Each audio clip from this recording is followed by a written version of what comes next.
Welcome to Breaking News to Trading Moves. We're looking at a headline number today that is, well, it's pretty hard to ignore. It really is. We're talking about a single capital injection into just one company that's reportedly upwards of $20 billion. It's a massive figure. I mean, just to put that 20 billion in perspective, for everyone, that's about the GDP of a country like Iceland. Wow. All of it potentially flowing into one company for, one specific technology. And we are talking, of course, about the reports surrounding Anthropic. The headlines are saying this whole financing plan could value them at roughly $350 billion. Right. But our mission today isn't just to look at all the zeros on the check. No, if we just look at the price tag, we miss the whole story. We have to look at what this money actually does. Because when you put $20 billion into a bank account, it doesn't just sit there. It moves. It signals exactly where the spending is going across the entire tech ecosystem.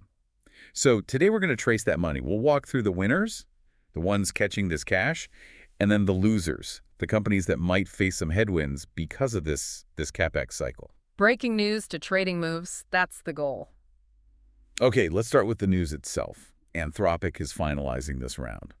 But what jumped out at me was the context. I read the target was initially, what, 10 billion? Yeah, that's right. Then it doubled. Why the rush? It's what we call scaling laws in action. The biggest model builders, Anthropic, OpenAI, Google, they've realized that the relationship between the amount of compute you use and the intelligence you get out, Well, it's still holding true. so they haven't hit a ceiling yet. Not yet. If you feed the machine more data and more chips, it just keeps getting smarter. Right. And that means there's a race on to build the biggest brain possible. This raise suggests a major acceleration of spending. They're not raising money for 5 years from now. They're raising it to buy infrastructure today. Why today? Because demand for both training these models and then running them, what we call inference, is just exploding. Let's pause on that term, inference. We hear training and inference a lot.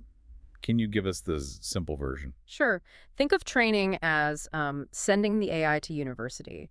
You're feeding it billions of books, having it crunch numbers, learn patterns. It takes months, costs hundreds of millions. In electricity and chips. Exactly. Once the model is smart graduated, you release it. When you ask it a question and it answers, that's inference. It's inferring the answer based on its training. And both of those sides of the equation are expensive. Incredibly. Training is a huge one-time cost per version. Inference is a recurring cost every single time a user hits enter. And Anthropic is basically saying demand for both is completely off the charts. So they raise the cash, now they have to spend it. And it seems like it really hits three main buckets: cloud compute, the chips themselves, and the physical data centers. That's the path. Money in, equipment out. Okay, let's look at the first group of winners, the hyperscalers, the big cloud platforms. This feels a bit like a circular economy, doesn't it? It absolutely is. This is one of the most notable dynamics in the market right now. When a company like Amazon invests in Anthropic, Right. Anthropic takes that cash and turns right around to pay Amazon Web Services for cloud capacity. It's almost like a gift card. Here's $4 billion, but you have to spend it at our store. In many ways, yeah. Frontier model funding turns into massive cloud bills. You can't run these training sessions on a laptop. You need tens of thousands of GPUs all networked together. And who has that? The hyperscalers. The hyperscalers. And it's not just for the training runs, right? It's the enterprise layer, too. That's the second layer of revenue. As model competition heats up, customers think big banks, healthcare companies, they don't want to build their own servers. Well, of course not. They want a managed service, so they go to the cloud marketplaces. If you use Anthropic's Claude model inside of AWS Bedrock, Amazon takes a cut of that transaction. So who are the names here? I think we all know them, but let's be specific with the tickers. First up, Amazon, ticker AMZN. They're heavily integrated with Anthropic. It's their anchor model. Then you have Alphabet, ticker GOGL.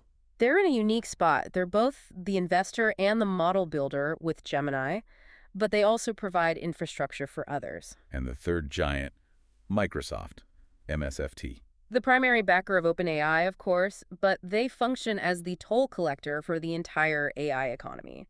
When 20 billion enters the system, a large chunk of it is going to end up as revenue for these three companies. It stabilizes their growth. I mean, even if the AI startup eventually fails, the cloud provider still got paid for all the compute in the meantime. That's it. They're selling the pickaxes. They don't care as much if the gold mine is empty as long as people keep digging. Speaking of pickaxes, let's move to the hardware. The second group of winners, AI chips and networking. This is where the rubber meets the road, or I guess where the silicon meets the electricity. You simply cannot build these models without specific types of semiconductors. And we're not talking about the CPU in your laptop. We're talking about accelerators, mostly GPUs, graphics processing units. Why the distinction? Why can't a normal computer chip handle this? Well, a traditional CPU, like an Intel chip in your desktop, is a generalist. It's good at doing a few complex things one after another. A GPU is a specialist. Okay. It's designed to do thousands of tiny math problems all at the exact same time. That parallel processing is exactly what AI needs. And the reports mentioned that even if Anthropic changes its tech stack, say, they optimize their software, the total demand for chips is still going up. That is a crucial insight. Sometimes investors worry, oh, if the models get more efficient, will they buy fewer chips? Yeah, that makes sense. The answer is no. If the models get more efficient, they just build bigger models with the same budget. It's this old idea, Jevons paradox. As tech gets more efficient, consumption of the resource actually increases. So the volume of demand for high-end silicon is on a one-way track up. Let's hit the names. The big one. NVIDIA, ticker NVADA. They're the king of the hill.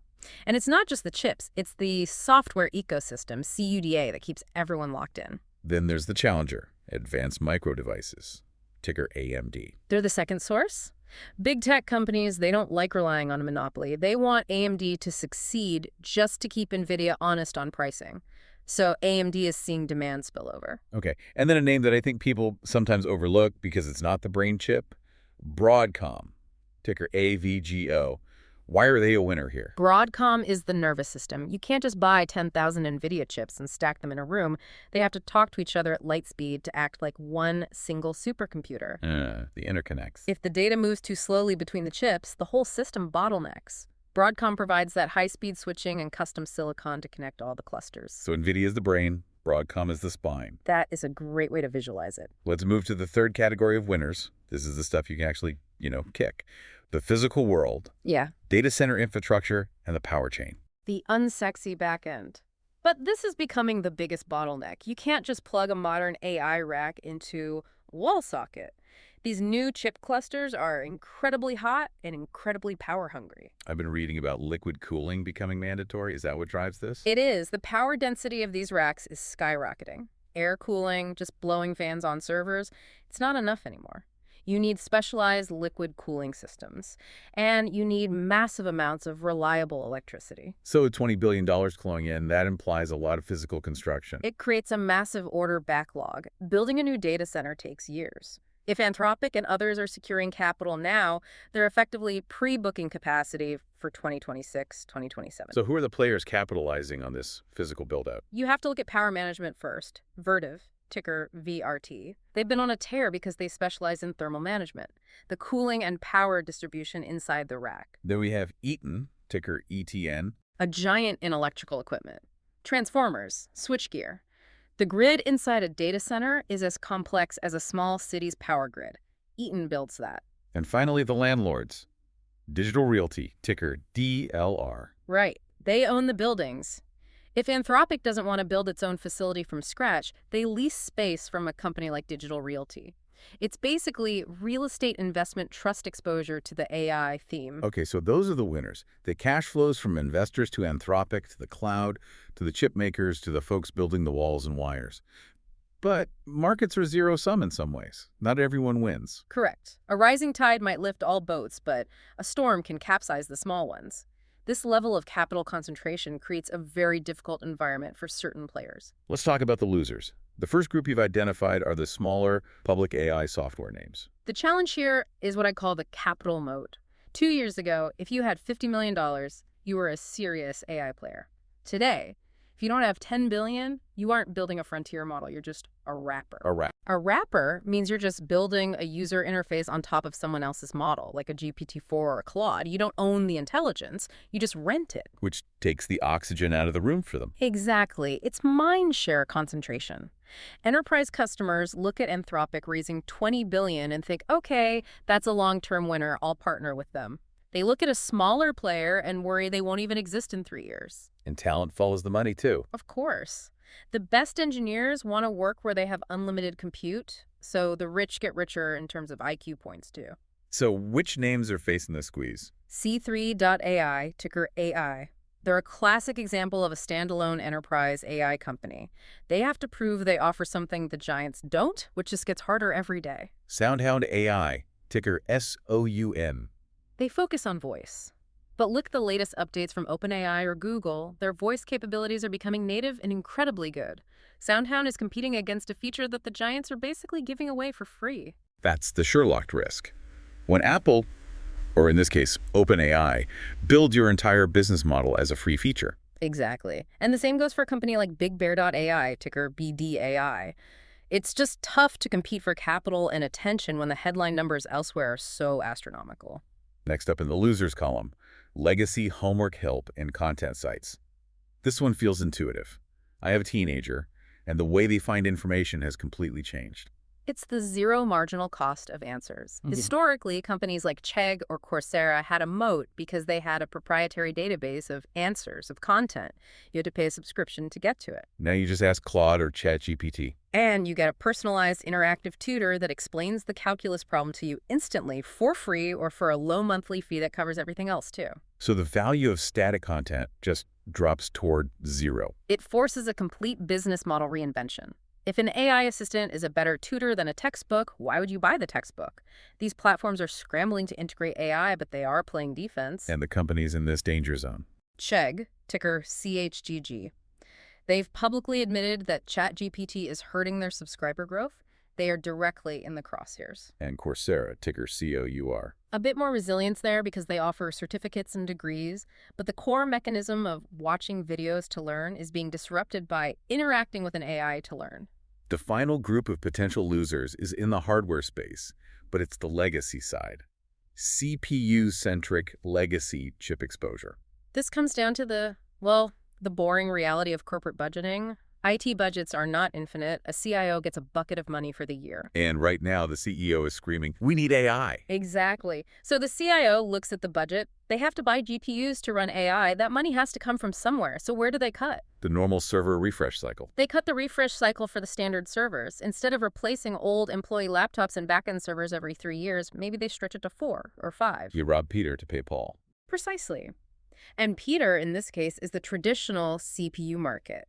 We're seeing a distinct movement in share of wallet away from general-purpose compute toward accelerated compute. This hits the stalwarts of the old PC era. Intel, ticker INTC. They are massively exposed to that traditional CPU cycle. They're trying to pivot to foundry and AI, but their core cash cow is under pressure. And Hewlett-Packard Enterprise, ticker HHPE. They sell the boxes, the servers themselves. But if the value of the server is increasingly concentrated in the GPU inside, which they don't make, and the volume of standard server sales drops, that's a net negative for their margin profile. They sort of become box movers for NVIDIA's chips. In some segments, yes. So to bring this all together, we started with a headline, Anthropic raising $20 billion. But it's really a story about the industrialization of intelligence. That's the phrase, industrialization. We're moving from the science project phase of AI to the heavy industry phase. Massive capital, massive infrastructure, massive power consumption. And like any industrial revolution, it creates monopolies and it destroys cottage industries. It creates a landscape where scale begets scale. The admission price to compete at the frontier is now measured in tens of billions of dollars. That is a very, very high wall. It raises a provocative question for you, for everyone listening. If the table stakes for entering the game are $20 billion, are we just watching the formation of a new oligopoly, a market where only 3 or 4 companies really matter? It's a market structure that is becoming incredibly top-heavy very fast.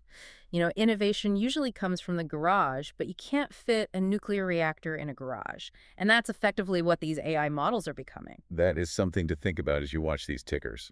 Before we go, I do need to remind you that this is not financial advice or buy or sell recommendations. This is purely the opinion of the author. Always do your own research. Thanks for joining us on Breaking News to Trading Moves. We'll catch you next time.